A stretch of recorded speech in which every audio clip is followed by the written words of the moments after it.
Chapter 3. Dodging the Depression Torpedo. Maintain enthusiasm in spite of the inevitable setbacks. Although this business is 90% fun after the learning curve months, the Depression Torpedo is among the more difficult challenges facing new and seasoned network marketers alike. Of necessity, successful recruiters must be enthusiastic, sincere, articulate, and believable. A depressed person cannot survive in this industry. Thus, we need to prepare our newest associates by warning them of the most common causes of depression, beginning with an open admission of our own personal struggles with this formidable adversary. As previously mentioned, one of our all-time best-selling sales tools is an audio tape entitled, "If MLM is so great, why am I depressed?" There are probably several reasons for its popularity. Obviously, it's one of those titles that grabs people, and the content was quite humorous as we presented anecdotes from our first years in the business. But the primary reason it was so well received is because everyone can relate to it.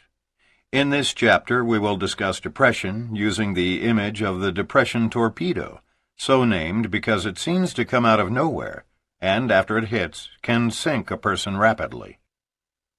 One prerequisite for success in network marketing, often not as critical in traditional business, is the appearance of being emotionally charged. Every weekday, millions of people climb into their cars in a state of semi-depression and fight traffic on their way to jobs and professions which, simply put, do not require emotional energy. Some people are computer experts who are involved in data entry. The computer doesn't care if they're depressed, and since their supervisor is often more despondent, there's no need to be overflowing with joy. In fact, we could probably list hundreds of examples of boring, routine jobs that require nothing more than one's semi-conscious attention. Remember the saying, "Oh, I can do this in my sleep." In the world of traditional business, that's not just a saying. Success in network marketing, however, depends on one factor perhaps more than any other: a positive, uplifting personality and demonstrable enthusiasm and exuberance. Network marketers cannot effectively convince people to change careers, or for that matter participate in a new part-time opportunity, unless they appear to enjoy what they're doing. Indeed, no one should ever go into the community or pick up the telephone for the purpose of recruiting prospects or selling services or products, unless he or she is in a positive frame of mind. Causes of MLM Depression. When friends decline the offer to come to a distributor's home for a business presentation, or worse, stand us up after accepting the invitation, it's a bit depressing. Each time a valued associate goes AWOL by slipping into apathy, changing companies, or quitting MLM altogether, we can become depressed. The more we dwell on such things, the more depressed we become. And yet we all know that attrition is going to happen. Over time, attrition can account for as much as a 75% dropout rate as we move through the ups and downs of building our business. It is a fundamental reality in MLM, and one from which we will never be exempt. After years of experience and success in network marketing, Ron Wiggins has developed a philosophical attitude about attrition. The sooner someone quits who isn't serious about the business, the sooner he knows with whom he need not waste a lot of time. Unless people are blatantly doing everything wrong, Ron's advice is to let people do what they want to do with their business and not what you want them to do. There's a place for any and all levels of participation in this business. He's right. Since we know that attrition is the wrong thing on which to concentrate, we need to focus on the positive numbers instead. The more people we have active in our business, the more successful we will be. A well-balanced organization will be made up of a large body of wholesale buyers, many retailing distributors, some part-time business builders, and a few full-time gung-ho recruiting maniacs. So, Ron concludes, work with the leaders and do whatever it takes to protect your mindset.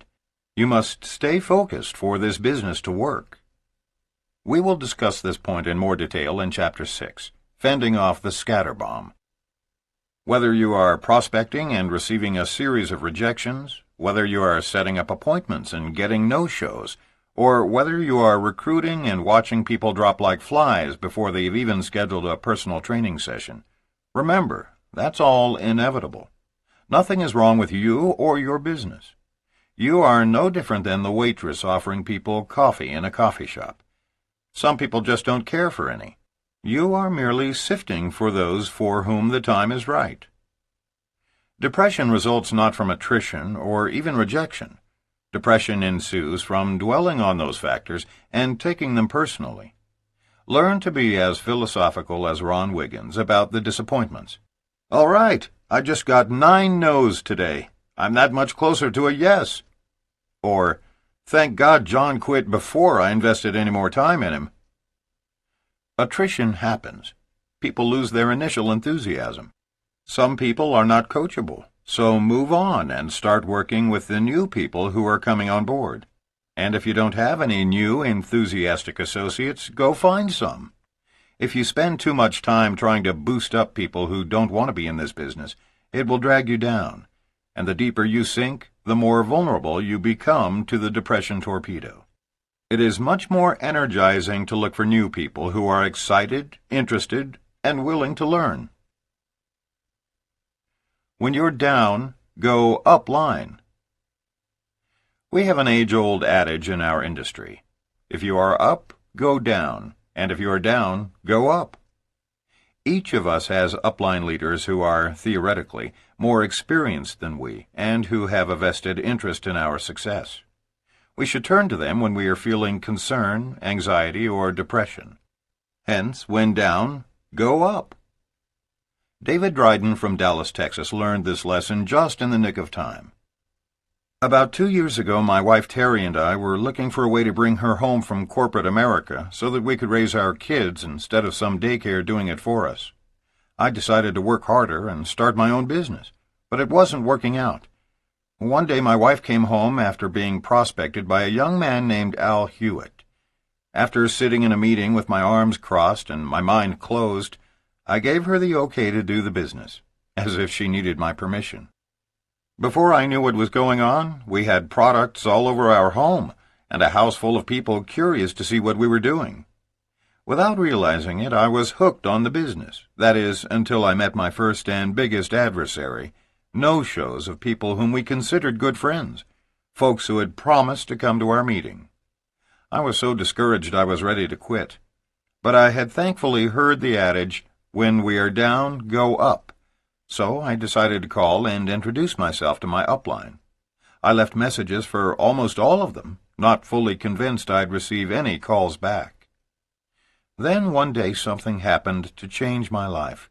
I had finally had it. Too many no-shows, too many no's, too many late nights without success happening as fast as I thought it should. I was going to take my wife to lunch. She was still working at that time, and tell her that this was her business, her idea, and that I would support her, but she was going to have to do it without my direct involvement. I was walking out the door when the telephone rang, and I almost let it go for the answering machine to pick up. Something told me to answer. On the line was a strangely familiar voice with this outrageous Texas twang, asking if David Dryden was in. The call was from Mark Yarnell, who was actually returning my call. We very casually discussed the business and the successes possible, but I never mentioned my immediate plans to quit. His last comments were focused on perseverance and how many people similar to me had hung in there and how successful they were now just because they didn't quit. Well, this obviously changed my plans for our lunch conversation, and it goes without saying that Terry and I are still working our way toward our goals. Thanks to upline support from Al Hewitt all the way up to Mark Yarnell, we now know that we will achieve our dreams. David added as a postscript that it took him nearly 2 years to figure out why he didn't quit back then.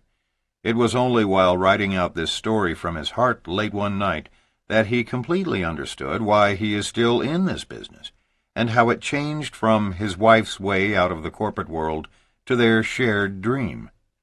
We must always remember to return calls to our downline. A simple 5-minute conversation can often be the only thing necessary to protect them from vulnerability to the depression torpedo. Upline support can make or break a new networker's early months in this business. Vera Holub of San Diego, California, has relied heavily on her upline and, in turn, tried to emulate them in working with her downline. As she explains, "I grew up in the cotton fields of South Texas in a tin-roofed shack with no running water or electricity. I lost my only brother to suicide at age 33. I worked my way through junior college in a kitchen cabinet factory and finished my BS degree in dental hygiene. I achieved the American dream/nightmare by busting my chops, working with a bunch of neurotic dentists for $50,000 a year. Finally, I realized there had to be a better way.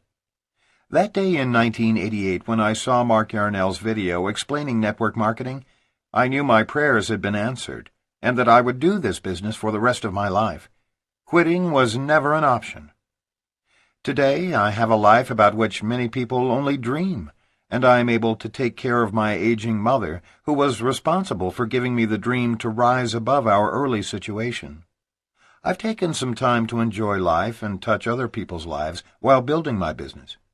I am so grateful to Mark Yarnell and Kathy Dennison as my upline coaches, and for their having turned me on to this marvelous industry." Never convey a down attitude to your downline. The last thing we want to do is negatively impact our downline organization by taking our negativity down. Thus, when you are up emotionally, that's the best time to talk with your downline. This industry is so much fun that you may find yourself seldom negative. But don't ever share your negativity with anyone in your downline, or you could poison a huge percentage of your entire group. You see, it's quite devastating, especially to a new distributor, to discover that their leaders are down emotionally. If you have ever played the game of gossip as a child, you remember how, once in a circle with your friends, one individual would whisper a quick story to the person sitting next to her. Then, after being repeated by each person, it would reach the original storyteller, often distorted completely beyond recognition. If you've never played that game, let me assure you, by the time a simple story has gone through a mere 5 or 6 individuals, that story can become dramatically distorted. And that's just 5 retellings. In networking, a simple story can be told, on the telephone or in person, as many as 5,000 or 6,000 times over a period of a week or less. Can you even begin to imagine the distortions that inevitably occur? If not, here's a graphic example. Mark describes a situation that happened to him in his first 6 months. Even though my group was naturally smaller in this early stage, I discovered the dramatic impact that can occur by a leader talking to downline members when he is down himself. I was angry when a pro football player on my 3rd level decided to quit in his 2nd month of our business. It troubled me for 2 reasons. First, I had invested numerous hours in personally training him. After all, how often does a simple country boy from the Boston Mountains of northern Arkansas get a chance to coach an NFL star? Second, everyone knew him, and I was in ego heaven each time I told anyone, especially my close friends and family members back in Missouri, that I was spending quality time coaching my great friend and associate, Mr. NFL. So when he quit and took 5 of his best friends with him into the old USA Vitamin deal, I was depressed and angry. I made the mistake of mentioning to a new frontline leader what he'd done and why I was so angered by his actions. 2 weeks later, by the time I'd all but forgotten Mr. NFL, I received a disturbing message on my answering machine from a tearful downline member of another completely separate organization. This lady was not even in my own downline. I didn't know her, had not talked to her before, and have not spoken to her since this incident. She didn't tell me what was disturbing her, but merely suggested that I call her immediately so I could help her make an important decision. As best I can recall, and it's going to be reasonably accurate because it was such an emotionally charged 30-minute conversation, here's how the dialogue played out. Following the 2 minutes of ice-breaking small talk, she began her story in a depressed and, at one point, sobbing manner. "Mr. Yarnell, I can't blame you for leaving the company and bettering your finances, if that was your problem. Your family deserves prosperity, especially considering the amount of effort you've put into network marketing. But what upsets me is that, from what your upline has told us, you were making a ton of money. It shakes my confidence that you would believe that, at your age, playing professional football in the NFL could be as lucrative and long-term as the passive residual income from this business. My husband thinks you're gutsy to go for it, but I can't for the life of me." I cut her off. I was shocked, literally shocked beyond comprehension. "What did you just say, Sally?" "I said my husband thinks you're gutsy." "No," I interjected.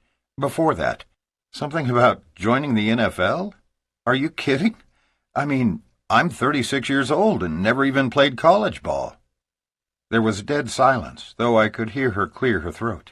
Then she softly asked, "You mean you didn't try out for the 49ers last month?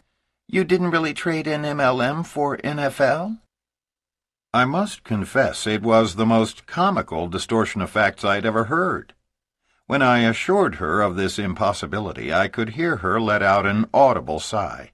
She was so relieved to find out that I was not getting out of the business.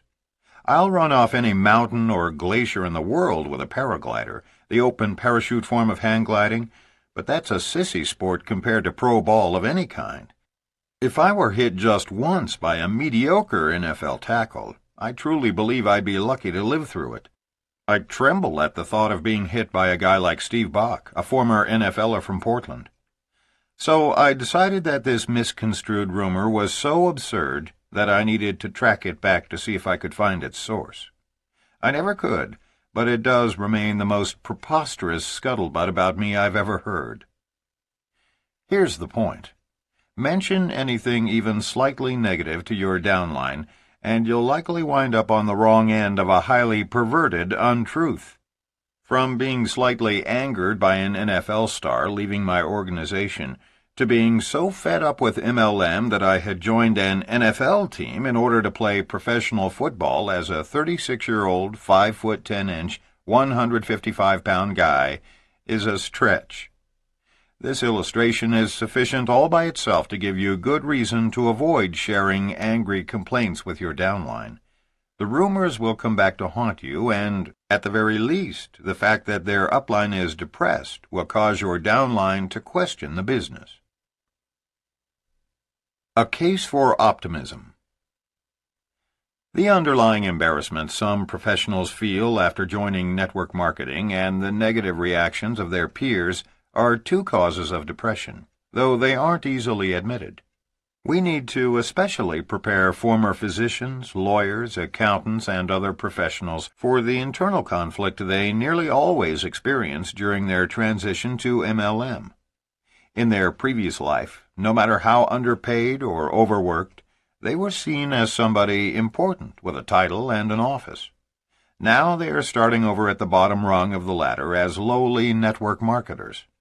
To even consider taking on this challenge, such professionals often suffer the anguish of feeling that, in order to go forward with this new business undertaking, they must sacrifice their very identity.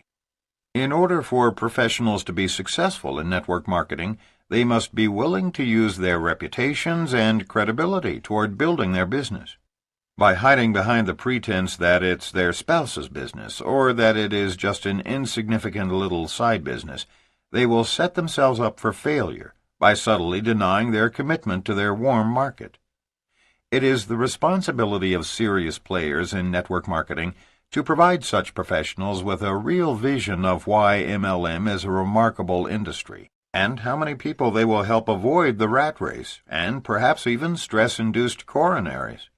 Without an optimistic outlook, people are doomed to failure in this business.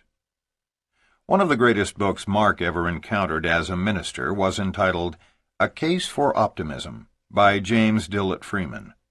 Mr. Freeman is a poet, minister, and scholar from Lee's Summit, Missouri, who devoted a significant part of his adult life to a prayer ministry called Silent Unity. As a part of the worldwide unity movement, Silent Unity receives thousands of prayer requests each day by telephone and mail, and has a vigil of quiet prayers 24 hours a day for those who request them. Who better than a man devoted to prayer and meditation to write a book on optimism about our often pessimistic species? Read any chapter and you will feel just a little bit better about yourself, your life, and your world. We've come to realize that in network marketing, we have literally the greatest case for optimism in the history of free enterprise. We want to share a few of the reasons for stating this and encourage you to mark this place in the book. When one of our reasons for optimism is particularly relevant to you, underline it, then come back to it when it's necessary to lift your spirits. First, we have the only entrepreneurial home business with literally no downside risk. You see, most businesses require significant capital before you can even hang up a sign. Not network marketing. So we are, first of all, extremely pleased with the fact that anyone can get involved with us for the nominal price of a few products and sales aids, and even that is optional. Thus, in the competitive world of home businesses and franchises, we have no equals. Second, there is literally no ceiling, no limits on earnings. A lawyer can only bill so many hours in a day, and a doctor can only perform a handful of surgeries a day. Some great people working in traditional business haven't had a raise in 10 years. But in our case, we can create a raise for our family every day if we choose. Since we can recruit an unlimited number of people who each can do the same, we are ultimately paid on the efforts of hundreds of thousands of individuals. We can't speak for you or any other, but we can tell you this. We absolutely love the fact that it's possible to earn $1 million a month. There's just something appealing about life when you first catch the vision that, if you apply yourself, your grandchildren will be considered old money in your town.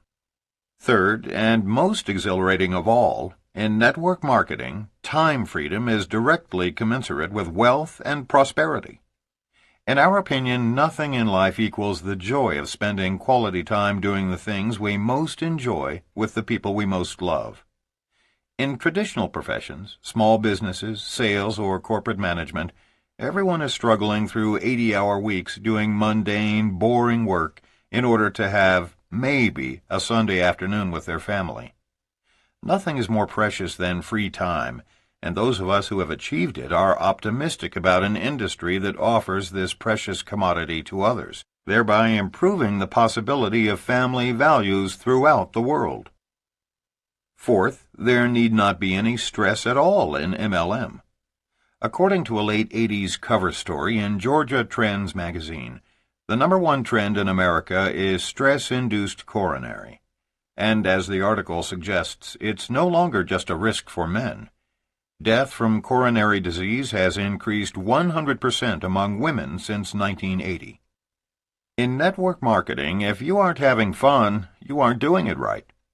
We've had a blast the last few years in spite of the fact that our business required large-scale recruiting and a lot of good old-fashioned rejection. So, like us, if you pay the price in the first few years, stress need no longer exist in your life. That brings us to our fifth reason for optimism, the 4-year plan. The 40-year plan is the best that folks can hope for in traditional businesses. So what's the 40-year plan, you ask? By age 25, most people have an idea of what profession they'll enter, anything from a fishing guide to a surgeon. But 40 years later, out of a typical 100 people, 5 are still working, 36 are dead, 54 are dead broke, or at least earning far less than when they were employed. 4 are well off, and 1 person is wealthy. Thus, the 40-year plan means that for 4 decades, most of us go back and forth from home to work, back and forth, like a silly, sick, caged lion. And yet, at the end of that time, only 1 out of 100 persons has something to show for it. In stark contrast is the 4-year plan. Work diligently for one MLM company for 4 years, build an income based on the honest movement of products or services, and you're set for life. Even more exciting, so are your heirs. Every person's MLM business is fully inheritable.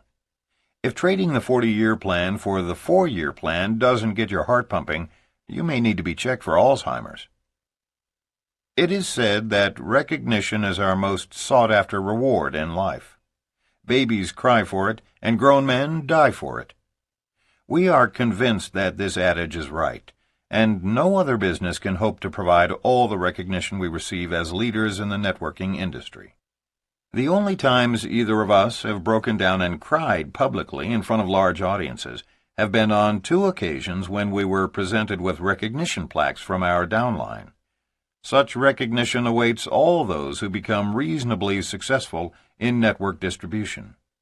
Nothing in life so pleases us as when other human beings, with tears of sincerity and joy, thank us for giving them the opportunity to make their lives work. Finally, the joys of travel and stimulating cultural experiences await everyone in this business. Work hard, succeed, and then fasten your seatbelt and be prepared to see the world and enjoy new adventures while cultivating international friendships.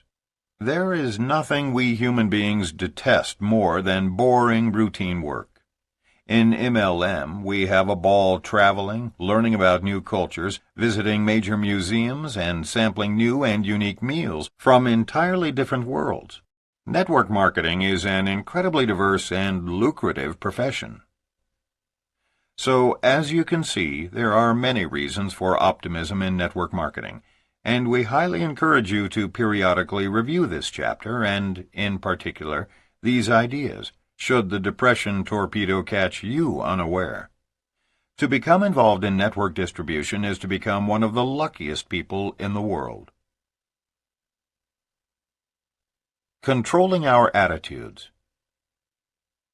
Our attitudes are among the few possessions that are totally ours and can never be taken from us.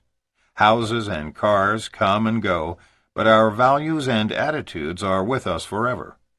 It is only when we continually exercise control over our own attitudes that we can manage external circumstances. Real change comes first from the inside, and our behavior naturally follows. Without this personal realization, people often become depressed in their first year of networking. There's a natural tendency to feel personally rejected when a relative or close friend decides not to participate in your business, or to take it as a personal insult when someone whom you've spent hours supporting and training decides to quit the business for no obvious reason. More than likely, those events will occur, but it is up to you to determine how you react to them. No one can successfully perform the tasks necessary to succeed when he is depressed, especially in a business in which success results more often from attitude than ability. Many people fail simply because of their attitudes. And as we pointed out earlier, it is virtually impossible to convince people to change careers if you don't show them your enthusiasm and joy. We can't expect others to join us in business if it is obvious to them that we are less than satisfied. Always remember, enthusiasm is contagious. In our own recruiting, we freely express excitement and effervescence as key tools in convincing others to join our business. Our prospects can tell how excited we are, while many of them know their lives are boring and routine. We make certain at some point in our presentation to say, "In our business, if you aren't having fun, you're doing it wrong." Now for the practical advice. No more news. Never before in our long history as civilized beings have we had so many means of completely controlling our attitudes until now. We are convinced that the old adage, originally aimed at computers, can also be applied to people. Garbage in, garbage out. Because of our backgrounds in theology, both of us have participated in extensive counseling. Often we found that depression was the result of the garbage people allowed into their brains. One man who showed up for marital counseling explained how he'd lost the fire in his relationship. In fact, his whole life was becoming increasingly more depressing. As is so often the case, as Mark recalls the incident, a brief evaluation of this man's daily activities told the tale. Philip was a 40-year-old computer analyst for a major technology firm who explained his day as nothing out of the ordinary. I get up each morning and sit at the breakfast table reading the newspaper. Because I'm in a carpool, I either pick up my two friends or they me for the 45-minute commute. I stopped him with a leading question. Once you're in the car, what do you talk about? I wondered for an important reason. Oh, you know, the usual small talk, he replied. But we really only spend a few minutes talking. Then we flip on the radio because one news station gives traffic reports every 10 minutes, which helps us strategize our commute. If there's a serious traffic problem ahead, we avoid it. And besides, during that time, those who aren't driving normally have business files to examine. It was just as I expected. Philip then proceeded to detail his mundane day. He and his co-workers had permission to listen to the radio at work. That breaks some of the monotony, Philip explained. When he got home from work, he first read the paper while sipping a glass of wine. He had dinner with his two kids and wife, during which they all discussed their days. He spent less than 2 hours with any paperwork he brought home. Then he and his wife curled up in bed in time to see an A&E program entitled Law and Order, followed by the 10 o'clock news. He again emphasized that he led a reasonably good life, but nothing extraordinary. At the end of 45 minutes of reflective listening, I recommended that Philip go 6 months without reading one newspaper, watching one television show about crime or newscasts of any kind, and no radio news at all. 6 months without news.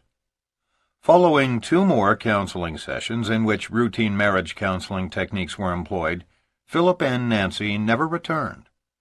We bumped into them 2 years later at a conference, and they both beamed. Their marriage had taken a positive turn, and Philip thanked me profusely. He made a point of mentioning that he really didn't know for certain what changed, but something had surely improved his life. By the way, he said as he turned to walk away, except for the weekend edition of USA Today, I don't mess with the news anymore. Not that that has helped a great deal. Wrong, Phil. The entire marriage turnaround could probably be traced right back to the elimination of those meaningless newscasts. If you are troubled by depression, read this next sentence 3 times. No more news.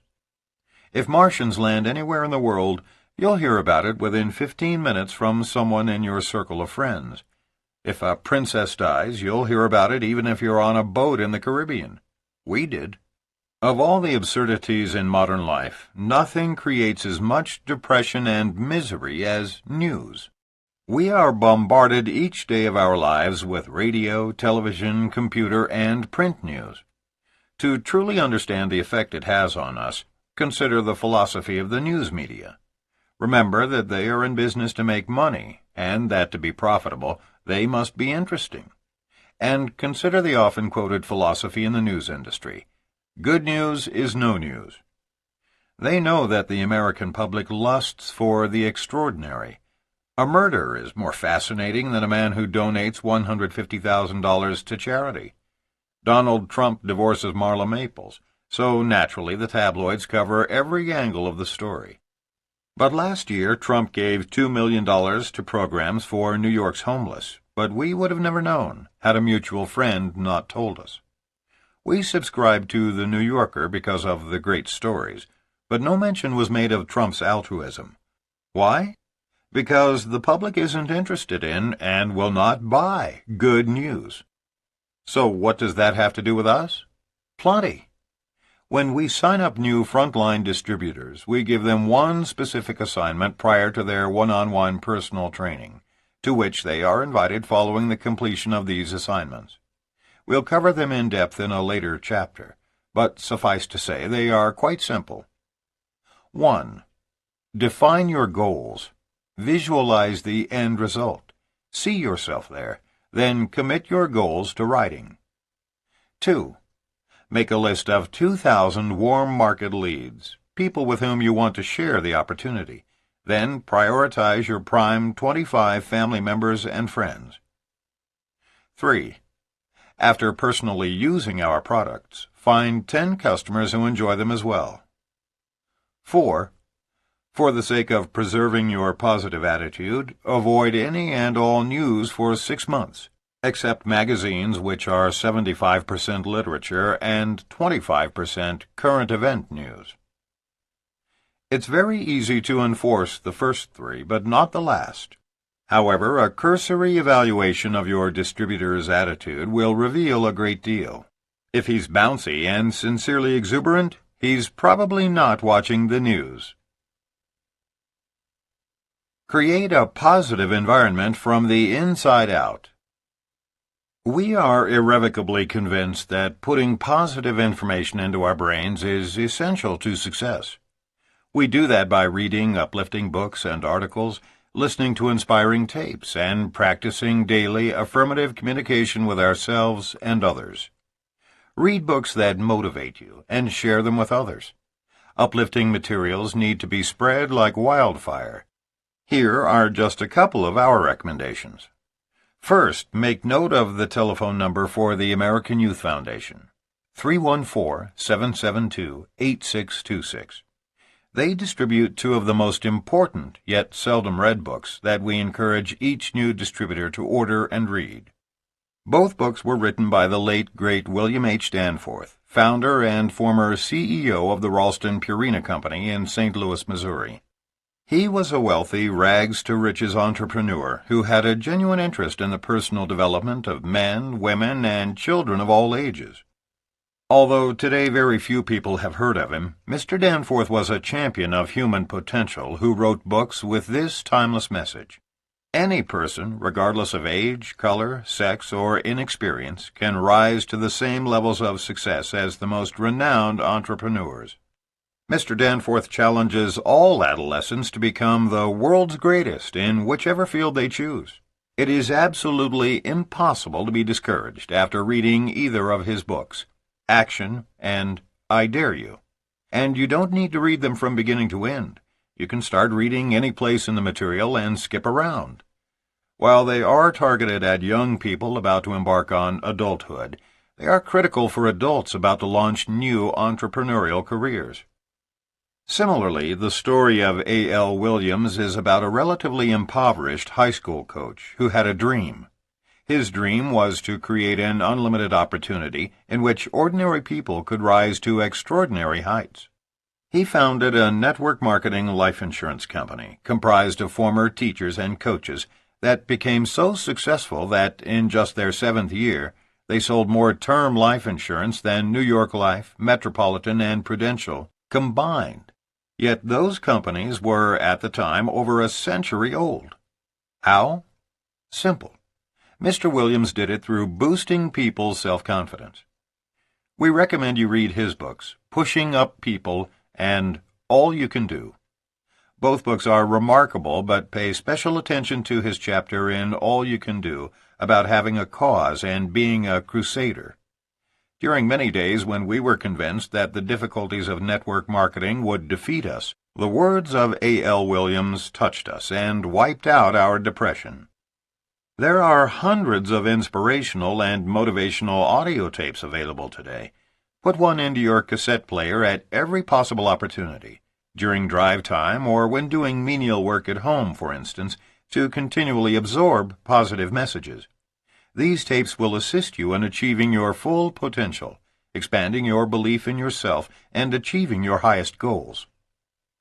50 to 60,000 thoughts a day go through each of our minds. 95% of them are about the past, and frequently it is the past that holds us back. Dwelling on negative events from the past that cannot be changed will only limit our possibilities. Do you know what happens when you play a country western song backwards?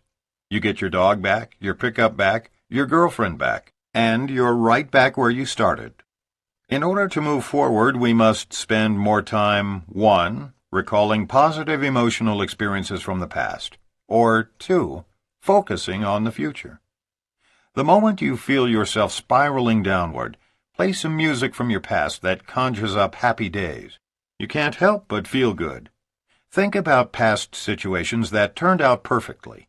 Just those thoughts give you warm feelings.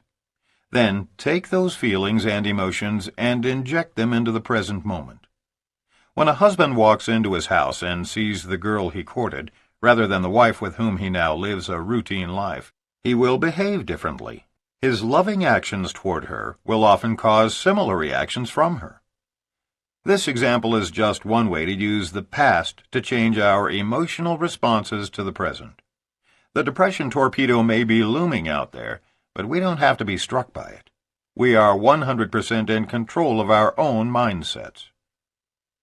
When working on personal development, putting more energy into thinking about the future is equally effective. This takes effort and determination because our natural tendency is to dwell in the past. Striving to visualize ourselves as we want to be is the first step toward change and growth.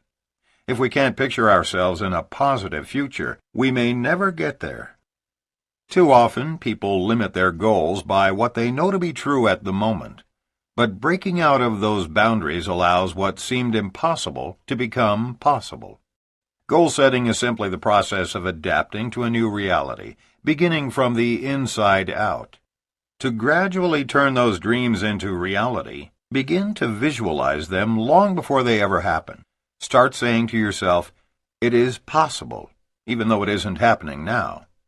Think in the future tense and visualize goals as already accomplished. Allow yourself to feel as if your dreams were happening now. Successful people always concentrate on the end result, while others get stuck focusing on the process, the how. People with limited thinking ask, why? Those with unlimited thinking ask, why not?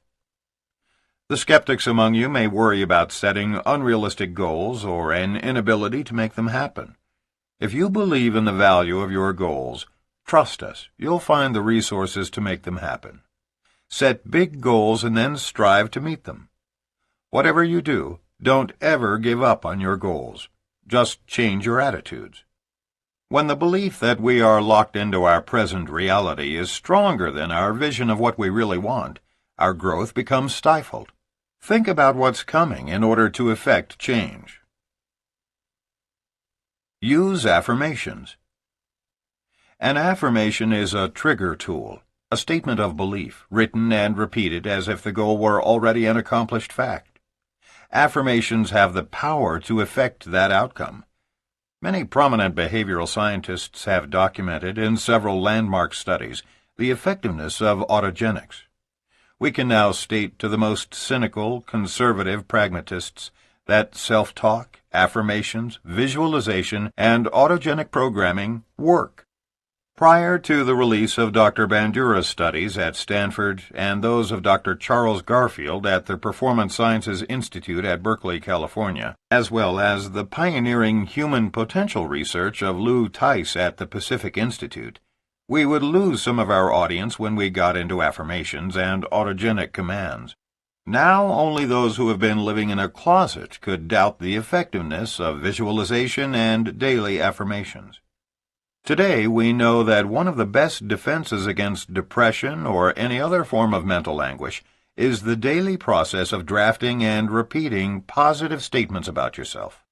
Write a few down on a slip of paper and keep them in your wallet or daytimer, or on your bathroom mirror for daily recitation. Here are a few affirmations that seem to work for everyone, but we encourage you to write some of your own, related specifically to your wants and needs. Read them silently every morning when you wake up, and every night before the lights go out. After reading each one, visualize the written statement as if it is transpiring right now. Read the words, picture them happening, and feel the emotions that go with the vision. As the affirmations are gradually assimilated into your daily life, creativity, positive decision-making, and goal-setting become free-flowing events. I am powerful, knowing that I alone am accountable for the results of my decisions and actions. I enjoy every facet of life because I easily and enthusiastically create fun, joy, and adventure. I feel supported working with a team of positive people who share my values.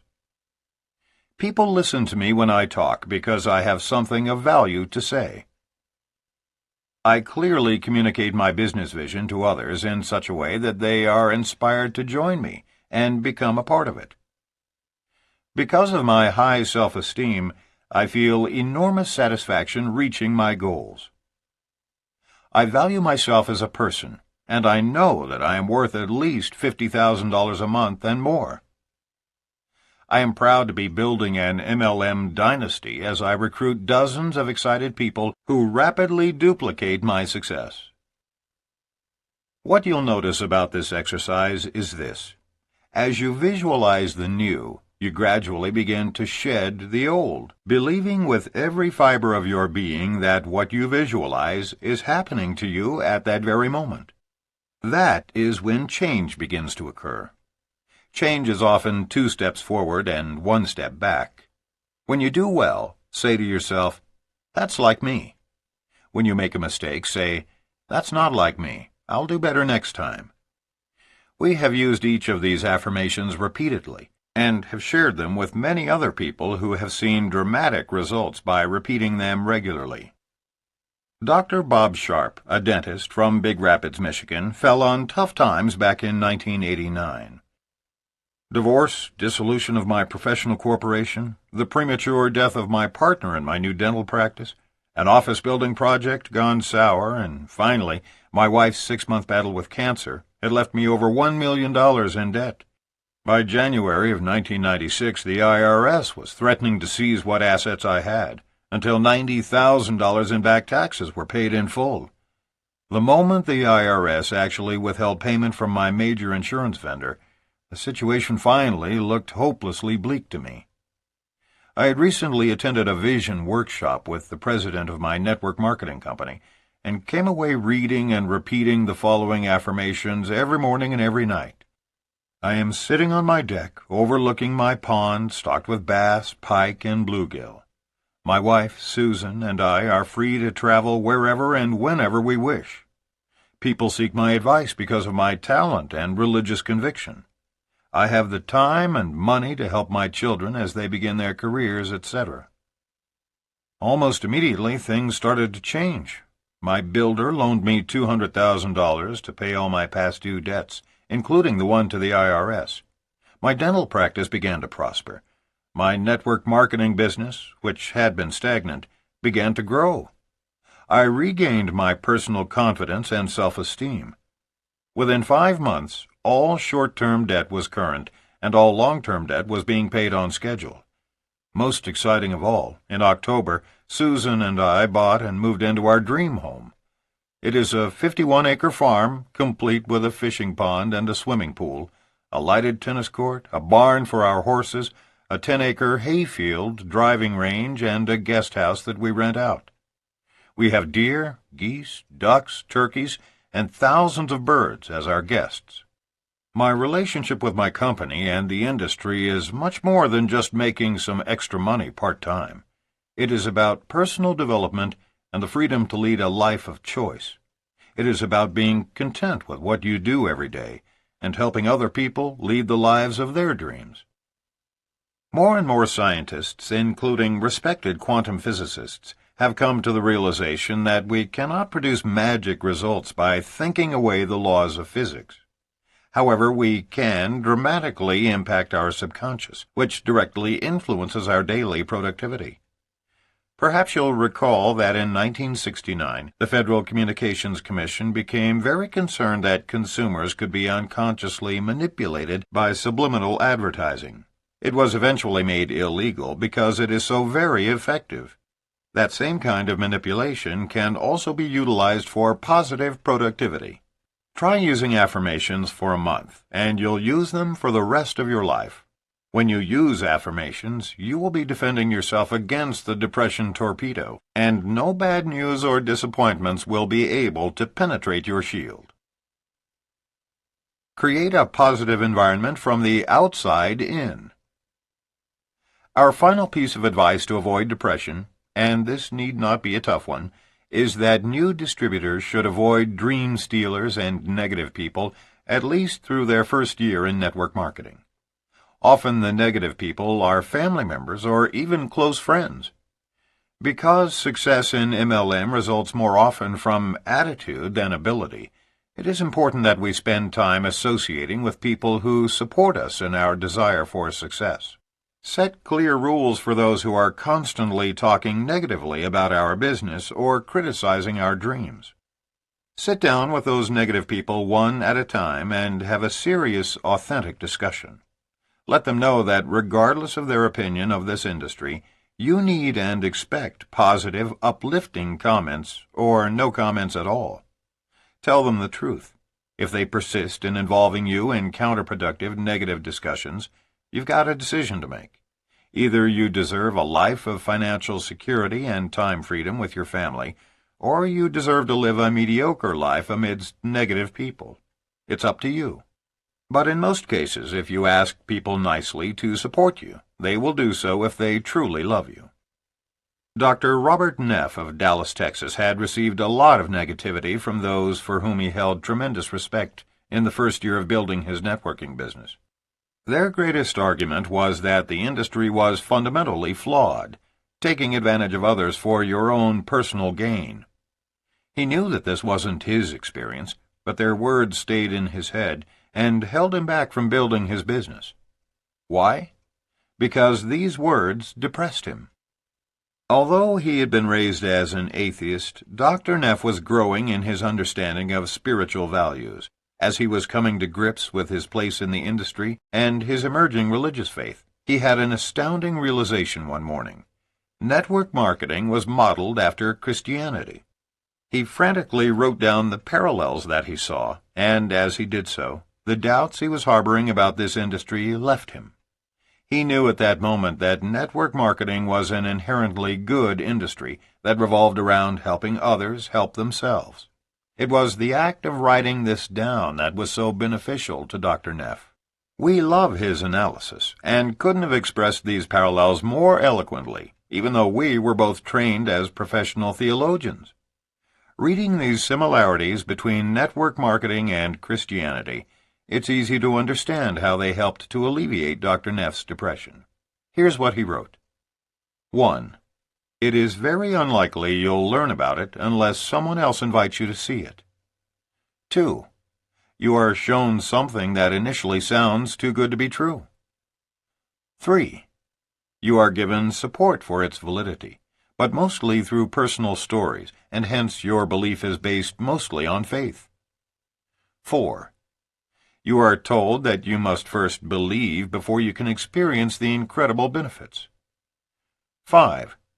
You can measure your belief by the amount of good that goes on around you. 6. You are given a manual to guide you. 7. While you may not understand it at first, you are asked to be teachable and follow those who have already experienced what still lies ahead for you. 8. Along the way, you will encounter difficulties and you will need to ask for assistance. 9. When up, you're asked to help others beneath you, and when down, you're able to get help from above. 10. That assistance will be given in a form that will make you stronger and more self-sufficient. 11. You will not be perfect along the way, but as long as you believe, you will reach your destination. 12. You are asked to delay gratification by putting your own needs aside for the time being so you can help others first. 13. Providing this help will require dedication, persistence, and hard work. 14. Do not fear people, but instead offer a hand to them even though many will say they do not need your help. 15.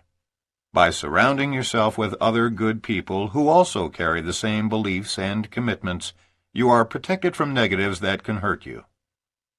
16. You are invited to come together on a regular basis to renew your vision. 17. As a result, you will learn more about yourself, about others, and about life. 18. In the end, you will have directly or indirectly helped thousands of people to live better lives and move on to a better place. Network marketing is the great equalizer because it is built on attitude. Charles Swindoll, a minister and best-selling author, wrote, "The longer I live, the more I realize the impact of attitude on life. Attitude to me is more important than facts. It is more important than the past, than education, than money, than circumstances, than failures, than successes, than what other people think or say or do. It is more important than appearance, giftedness, or skill. The remarkable thing is that we have a choice every day regarding the attitude we will embrace for that day. We cannot change our past. We cannot change the fact that people will act in a certain way. We cannot change the inevitable. The only thing we can do is play on the string we have, and that is our attitude. I'm convinced that life is 10% what happens to me and 90% how I react to it. And so it is with you. We are in charge of our attitudes. Programs that support personal growth through attitudinal changes are on the rise. The EDGE curriculum, Increasing Human Effectiveness, and the Pacific Institute's Investment in Excellence are two such programs. Many of the concepts in this section can be indirectly credited to Lou Tice, who led us to Dr. Albert Bandura, 45 years a psychologist and arguably the most quoted expert in cognitive strategies for self-mastery and peak performance. It was from Dr. Bandura that we learned the most important new developments in self-efficacy and human potential, which today form the basis of our own personal development curriculum. Just believe and keep going. It seems obvious, but we'll say it anyway. The secret of survival is simply to not give up. The way to avoid despondency is to keep the faith. Of course, they're both true. Life's challenges are essential to our growth. Without them, we would fall into a comfort zone, bringing our creativity to a screeching halt. Darrell Moore of Baton Rouge, Louisiana, found this to be the case back in December of 1994, when he and his wife Mabel faced what he described as the darkest month in their network marketing business. In August, we filed our letter of intent, LOI, putting the company on notice that we were planning to pursue an executive status. In September and October, we met our qualification goals, but in November we had to take a grace month. We already had one frontline distributor who had completed his executive qualification the previous September, so we saw December as our do-or-die month in the business. If we didn't make it, we would not only have to start all over again, but we would lose our only executive who would roll past us. We were both worn down to a nub. All we had ever heard was that December was the worst month of the year because you could not get people to do anything but think about the coming holidays. Mabel spoke to me in a tone of voice that implied we had reached the end of the line. I felt like a doctor in an emergency room who had finally emerged from tending a loved one and said, "We've done all we can do." There was my wife, looking forlornly at me, asking, "So what else can we do now?" The only answer I could come up with was to keep doing what we had been doing and not give up. I believed that hard work, coupled with faith in what we were doing, would carry us through this moment of crisis. The very next week, on December 10th, we gained a new frontline distributor, Bryant Miller, of all things by losing a coin toss in Jackson, Mississippi. Sharing a co-op advertisement with one of our frontline distributors, June Lyle, we flipped a coin to see who would get the first sign-up. June won and sponsored a businessman with a resume a mile long. We got the next prospect, Bryant, though more than a week passed before he signed up under Mabel and me.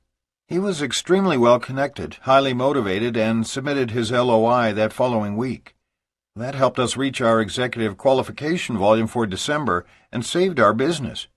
Today, both Bryant Miller and we are still in the business, although the businessman who signed under June is not, moving steadily toward our goals. Faith is the only thing that got us through those trials and kept us going when there appeared to be no end in sight. We had faith in our company, faith in our products, and faith in ourselves. Most of all, we had faith that if we were doing our part and operating from the heart, God would show us the way. He did, and brought them out of depression into the Promised Land. John Cini from Annandale, Virginia, had an extremely short stint in corporate America that ended at age 23. After 2 years of college, 2 years in the Army, and 2 more years as a computer geek, I discovered I'd never make a fortune working for somebody else. In the last JOB, Journey of the Broke, I'll ever have, I was running the computers for a car dealership, putting in 70 to 80-hour weeks for $2,000 a month. I'm no genius, but it didn't take me long to figure out I was worth a lot more than $6 an hour. John wanted his own franchise, but had no capital. He called every ad in several papers, and after looking at many networking companies, found the right company for him. What was the biggest appeal? The successful people who were making millions in the business were mentors I wanted to emulate, and they were willing to teach me everything they knew. Here was a group of people with integrity and a company with products that were going to grab significant market share. But the problem was that during that first year, I was terrified to talk to anyone about the business. I was shy, lacking confidence in myself, hoping but not knowing if this business would work, and feeling extremely inadequate about being so young, inexperienced, and without money. But my sponsor, Barbara Groff-Feldman, believed in me, called me every morning to encourage me to get on the phone and start sharing with others the incredible information I had.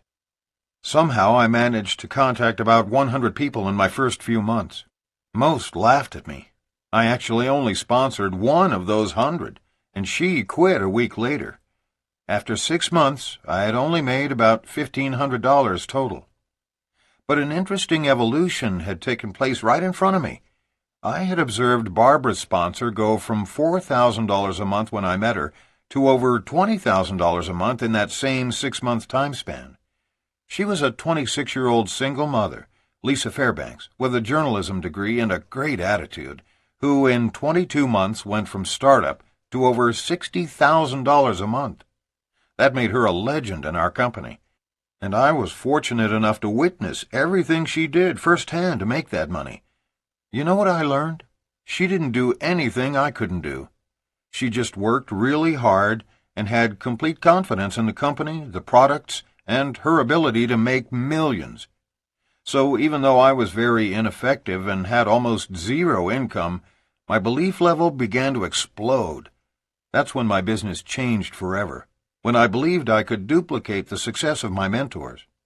In the next year, my income went from a little over $1,100 per month to almost $10,000 a month.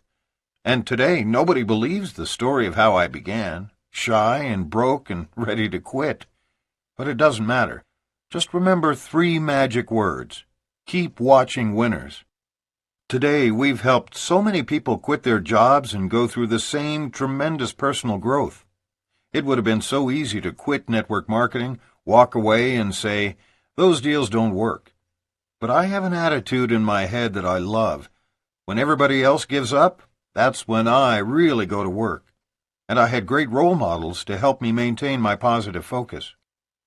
Looking back, the sacrifices I made in the beginning were tiny compared to the return on my investment. Besides, how else can someone start a business that's profitable in a year or two with little or no debt, and then consistently make a 6-figure income working from home? At age 20, I spent about $1,000 getting a real estate license that I never used. So risking $1,000 on my company was hardly a gamble. I look back at where I'd be if I could have found the capital to purchase that pizza franchise 7 years ago. I might just now be finishing paying off my loan, having lived at the store 24 hours a day, and I'd weigh 350 pounds from eating pepperoni pizza all day, with no time for exercise. Instead, I travel the world, have peace of mind and 0 headaches, and I can be a professional dad for the rest of my life. At a young age, John has made it to the top of his company, all because he found an abundance of belief instead of the abundance of investment funds that he thought he needed to make his life work. Negative beliefs about ourselves are the only barriers to our success. There's an important lesson to be learned from John. Instead of yielding to depression, simply observe other successful people and recognize that if they can do it, so can you. Keep watching winners and believe in yourself. Whatever you do, just don't quit. John and Patricia Dwyer from New York City began their networking business in August of 1991. Having just signed up, they came home and turned on the television to watch 2020. Barbara Walters was interviewing an attorney general by the name of Frank Kelly, who vowed to put the very company in which they had just sponsored out of business, claiming it was an illegal pyramid. Absurd as it may sound, what kept them going was the fact that many friends called to make sure they knew about the program airing. What they experienced was similar to the classic joke about the assassination of Abraham Lincoln. But other than that, how was the play, Mrs. Lincoln? Fortunately, what stuck with many of their friends was not the attack on the Dwyers' company, but rather Barbara's closing comments. "But I hear the products are good." Patricia continues the story. "With all the publicity, this was not the most enjoyable time to build a business. We could have said, 'Yes, they are right. This is too hard. Nobody wants to join our business.' And believe me, they didn't join. As far as they were concerned, it was a pyramid. We felt we might as well quit. No one would blame us. But that would have been a terrible mistake. We would have missed all the great friends that we've enjoyed meeting over the 6 years of building our international business.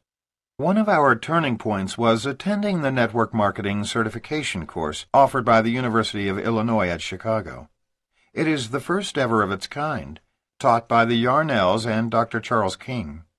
We met marketers from so many different MLM companies, making friends with them, and coming away knowing with certainty that this industry was going to be the business of the future. Today, Patricia and John have an international business with over 8,000 distributors worldwide. Network marketing has enabled them to get out of their former restaurant business and enjoy the rewards of working together. It has given them unlimited free time as well as financial freedom. They travel the world and support their associates along the way. They are especially grateful that, like so many others who bailed out at that time, they didn't listen to the media expose attacking their company. Rather, they used their own good judgment and, in spite of very rough beginnings, just refused to give up. Remember, depression can't win if you are constantly learning, bettering yourself, and associating with other positive people. Steve and Cynthia Rose of Colorado Springs, Colorado, had a similar experience. They first heard about this industry in 1987 when they were living in Austin, Texas. They were invited to meet Mark Yarnell, who they heard was very successful with an upstart MLM company. Because of busy schedules, they passed on the opportunity. After a series of failed businesses, 4 years later, in 1991, a young attorney and his wife from Albuquerque, New Mexico, again offered them the same opportunity. Hearing that Yarnell was still involved in the industry, and with their backs against the wall, they took a second look. Selling a sofa to gather the cash to buy their starter kit, they took off like a whirlwind, only to be thwarted by the same media attacks and regulatory scrutiny with which the Dwyers had to contend. Describing the catastrophe, Steve and Cynthia remembered, "We saw our downline of chiropractors, bankers, and business people flee like rats from a sinking ship. While we remained at the helm, our belief in the company and its products grew stronger as we watched the company open international markets, build a 10-story headquarters and warehouse, and introduce a new division through all of the turmoil. All this in the first year of our network marketing experience. After the unfair coverage by the national media, we could not speak the name of our company for several months without defending our company's position and ourselves. What we learned from our experience was invaluable. To be successful in MLM requires a willingness to make internal changes, because this is truly a business of transformations, inside and out. Above all else, we must never yield to depressing outer appearances once we know deep down that our key leaders have integrity, and our products or services are beneficial to all." Jordan Adler of Tempe, Arizona, joined his company in September of 1992, with $36,000 in credit card and IRS debt, a downward spiraling job, and one broken-down Jeep. "I chose to work through whatever challenges presented themselves. I knew that long-term residual income never came to quitters. Although I knew this, I had this habit of quitting. In fact, I'd quit 6 of the 11 other MLM companies in which I had been involved. The other 5 went belly up before I had a chance to quit them. I now know that it's not how many times you get knocked down that matters. It's how many times you're willing to get back up that separates the winners from the losers in this business. Some people saw overnight success in me after I joined our company. What they didn't see was the 10 previous years of never sponsoring a single rep and failing over and over again. In early 1993, I sponsored a friend in Peabody, Massachusetts. After 2 $1,000 trips to Boston on borrowed money to work with his organization, we built up a group of about 30 representatives. My friend and his buddy had been promoted twice. We were excited. A few months later, I put another airline ticket and rental car on my credit card to do a meeting for them back east. I flew over 1,000 miles and drove through a nasty snowstorm to get to the meeting. I couldn't believe it. All the guests no-showed or canceled, and my friend and his buddy quit that night and were never seen again. All 30 of their downline quit as a reaction to them. I couldn't revive a single one. Half my group vaporized that cold winter, but the fire still burned in me, and I went back to Phoenix and continued to build. Today, my organization has tens of thousands of representatives and continues to grow each month. Failure can't handle persistence, but clearly, persistence always wins in the end. Jordan, a living example of persistence paying off, is now a senior director and top 100 money earner with his company. All of these stories share one thing in common. When people just like you met their darkest moments, all of which were in their earliest stages of this business, they didn't let the depression torpedo sink them. When they were hit by circumstances outside their control, they just didn't give up.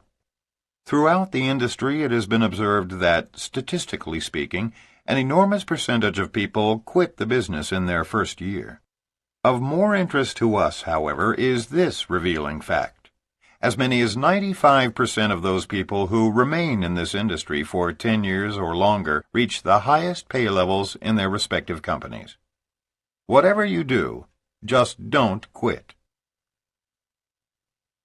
Summary. Network marketing requires an upbeat, enthusiastic person who will, in turn, attract others seeking their own well-being. Attrition is a basic fact in the network marketing industry. The disappointment about those who fail to show up at meetings, or worse, those who quit, can be alleviated by putting your energy into approaching a greater number of new prospects. Don't waste your energy supporting those who resist you. Just think, next, and move on. Work with people who show an interest and will keep your spirits up. If you feel like quitting, call Upline for support and encouragement. Share your enthusiasm, never your negativity, with your downline. In order for professionals to be successful in network marketing, they must be willing to use their reputations and credibility toward building their business. Denying their commitment to their warm markets will only set themselves up for failure. These are the reasons to be proud and optimistic about sharing our business with others. 1. We have the only entrepreneurial home business with no upside limits and no serious downside risks. 2. Total time freedom goes hand in hand with the wealth and prosperity we achieve. 3. By working diligently in the beginning, we can ultimately have a stress-free life. Better to trade in the traditional 40-year plan for a new 4-year plan. 4. Recognition and travel await all those who are successful in building a network organization. 5. In our industry, recognition is derived from things in life that truly matter, such as helping people make their lives work. 6. Global travel often involves bonding with new friends and sharing exciting cultural experiences with them, adventures beyond the grasp of those caught in the 40-year plan. If you attempt to recruit others while in a state of depression, your efforts will be futile. You alone have control over your attitude. If you exercise that control, adjusting your attitude from the inside, then your outward behavior will naturally follow. To change your attitude and eliminate depression, we encourage you to 1. Avoid watching or reading the news. 2. Read uplifting books. 3. Listen to inspiring tapes. 4. Only speak and think to yourself in a positive, uplifting manner. 5. Recall positive emotional experiences from the past. 6. Focus on the future, not on past disappointments that limit your possibilities. 7. Set goals and use affirmations to reach those goals on a regular basis. Striving to visualize ourselves as we want to be is the first step toward change and growth. 8. Avoid negative people, or at least negotiate with them to avoid acting negatively around you. Don't ever give up on your goals.